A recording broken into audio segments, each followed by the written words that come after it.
స్థానిక ఎన్నికల్లో కాంగ్రెస్ గవర్నమెంట్ కీలక నిర్ణయాలు తీసుకుంది. 42% రిజర్వేషన్లకై ఇప్పటికే కేంద్రంపై ఒత్తిడి చేస్తూ ఉంది. దాంట్లో భాగంగానే ఢిల్లీ టూర్ కూడా వేయడం అయితే జరిగింది. 5వ తేదీన పార్లమెంట్ వాయిదా తీర్మానము, 6వ తేదీన జంతర్ మంతర్ వేదికగా ధర్నా ఉండబోతా ఉంది. 7వ తారీఖు రాష్ట్రపతిని కూడా కలవనున్న తెలంగాణ ప్రజాప్రతినిధులు ఇప్పటికే ఢిల్లీ పర్యటనపై ఒక క్లారిటీ ఇచ్చిన పరిస్థితి కనబడతా ఉంది. ఎట్టకైనా 42% తెలంగాణ ప్రజలకు ఇవ్వాల్సిందే, రిజర్వేషన్స్ ఖచ్చితంగా కల్పించాలనే దిశగా కాంగ్రెస్ గవర్నమెంట్ అయితే వెళ్తూ ఉంది. కానీ కేంద్ర గవర్నమెంట్ అయితే దానికి సానుకూలంగా లేనట్టు పరిస్థితులు కనబడతా ఉన్నాయి. ఇప్పటికే ఒక ఆర్డినెన్స్ తీసుకొచ్చేసి రాష్ట్రపతికి ఇవ్వడం జరిగింది, రాష్ట్రపతి హోంమంత్రికి ఇవ్వడం జరిగింది.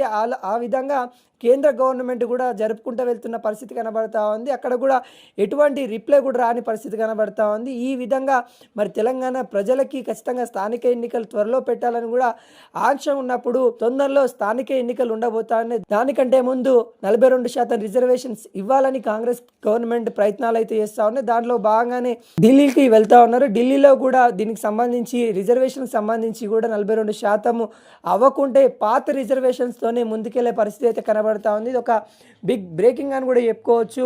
పాత రిజర్వేషన్లతోనే మరి స్థానిక ఎన్నికలు ఉండబోతా ఉన్నాయని కూడా రాజకీయ విశ్లేషణలు అయితే చెప్తా ఉన్నారు. మరి పాత రిజర్వేషన్స్ తీసుకువస్తే మరి బీసీలను మోసం చేసిన గవర్నమెంట్ అటు బీజేపీ కాంగ్రెస్ అవుతుందని మరొక వైపు విశ్లేషణలు అయితే చెప్తా ఉన్నారు. కాకుంటే కాంగ్రెస్ గవర్నమెంట్ అనేక ప్రయత్నాలు అయితే చేస్తూ ఉంది.